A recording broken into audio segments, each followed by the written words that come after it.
प्याज शतक मार रहा है और आलू जो है हाफ सेंचुरी मार रहा है। ये बीजेपी वाले जेडीयू वाले माला पहन के घूमते थे प्याज का कि महंगा हो गया और गाना गाते थे कि महंगाई डाइन खाई जात है। याद बा? अरे रवल की याद बा कि ना कि भाई महंगाई डाइन है खाई जात है। तो अब महंगाई क्या भौजाई हो गई है? असल मुद्दा क्या है? पढ़ाई, दवाई, कमाई, सिंचाई।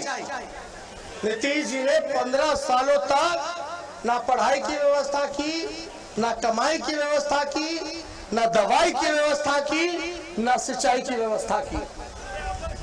कहीं हम नए सोच के हैं, नया बिहार बनाना है, तरक्की के रास्ते पे ले जाना है, तो हमारी सरकार अगर बनती है तो हम लोग कमाई, दवाई, पढ़ाई, सिंचाई के साथ साथ कार्रवाई और सुनवाई वाली सरकार आप लोगों को देने का काम करेंगे।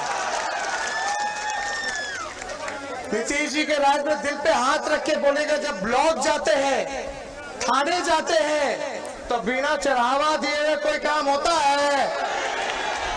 सही बोलिए। तो हम झूठ बोल रहे हैं कि सच बोल रहे हैं?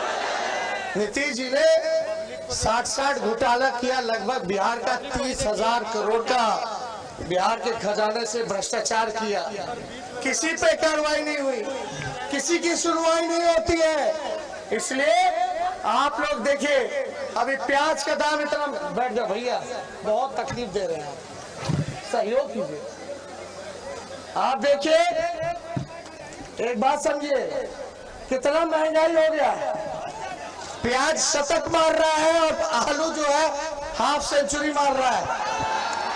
ये बीजेपी वाले जेडीयू वाले माला पहन के घूमते थे प्याज का कि महंगा हो गया और गाना गाते थे कि महंगाई डाइन खाई जात है।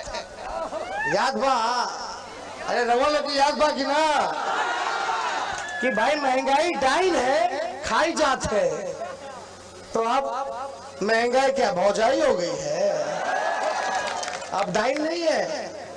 तो देखिए, पूरी तरीके से गरीब, किसान, नौजवान, मजदूर, मेरे भाई जितने मजदूर हैं, पलायन करके जो गए थे काम करने, नौकरी करने, मजदूरी करने, कोरोना काल में जब महामारी आया, लॉकडाउन हुआ, तो नीतीश कुमार जी ने मुंह फेर लेने का काम किया। 1500 किलोमीटर, 2-2 किलोमीटर दिल दहल जाता था तस्वीर देख करके। एक बच्ची अपने पिता को 1500 किलोमीटर गुड़गांव से अपना दरभंगा लेकर के गई, साइकिल पे चला करके। एक माँ एक कोड़े में बच्चे को ली हुई, एक पे हाथ में सामान घसीटते हुए जा रही है। जितना लोग कोरोना से नहीं मरे, उससे ज्यादा लोग जो है पैदल चल करके मर गए होंगे, कट करके मर गए होंगे रेलवे ट्रैक पर, रोड एक्सीडेंट पर, और भूख से मर गए होंगे। लेकिन हमारी सरकार ने कोई सुनवाई नहीं की, किसी को नहीं देखा। तो इसलिए आप सब लोगों के बीच आए, समय कम है, तो बताइए, हम तो स्वर्ण जाति के भाइयों को, पिछड़े जाति के भाइयों को, दलित, महादलित, अति पिछड़े भाइयों को और अल्पसंख्यक भाइयों को साथ लेकर के चलने का काम करेंगे। किसी भी भाई का हाथ नहीं छोड़ेंगे, सबको हाथ पकड़ के साथ लेकर के चलने का काम करेंगे। तो एक मौका देगी कि नहीं देगी हसनपुर की जनता? दोनों हाथ ऊपर करके बताइए। जब एक मौका देगी तो हमने भी फैसला किया है। वो फैसला क्या है?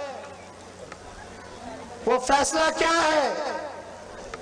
देश के इतिहास में पहली बार किसी सरकार ने, जो हमारा दुश्मन सबसे बड़ा है तो बेरोजगारी है, हमने बोला है कि मेरा अगर पहला कलम, पहला सिग्नेचर, हस्ताक्षर अगर हम करेंगे मुख्यमंत्री रहते हुए, जो पहला मंत्रिमंडल का जो बैठक होगा, उसमें 10 लाख सरकारी नौजवानों को नौकरी देने का काम करेंगे। 10 लाख सरकारी नौकरी। तो नौकरी चाहिए कि नहीं चाहिए? अब कितना लोग बेरोजगार है, जरा हाथ उठा के बताओ तो। ये